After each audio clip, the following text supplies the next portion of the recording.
مسئلہ بن گیا ہے کہ ہم ہر ایک سے ڈر رہے ہیں، ہر ایک سے، برادری سے، قبیلے سے، داماد سے، بہو سے، فلانے سے فلانے۔ آپ اگر ناراض نہ ہوں تو بعض والدین ہیں جو اولاد سے ڈرتے ہیں۔ میں نے ایسے لیڈر دیکھے ہیں جو اپنی عوام سے ڈرتے ہیں۔ کیوں؟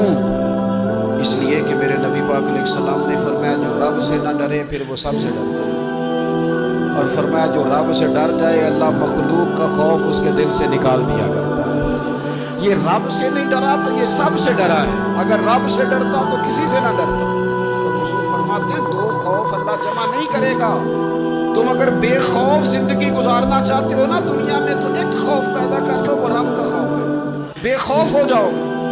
اور اگر تم یہ خوف پیدا نہیں کرتے پھر تو سائے سے ڈرو گے، پھر سانپ سے نہیں رسیوں سے ڈرو گے، پھر تو جگہ جگہ تمہیں کمزور کر دیا جائے گا، پھر تو لوگ ہر وقت تمہیں بھگائیں گے ڈرائیں گے۔ ایک خوف پیدا کر لو اللہ کا، پھر دوسرا کوئی خوف قریب نہیں آئے گا۔ اور ایک معنی میں اور کہا اللہ تو خوف جمع نہیں کرے گا، حضور فرماتے ہیں تو دنیا میں رب سے ڈر جانا، رب تجھے آخرت میں نہیں ڈرائے گا۔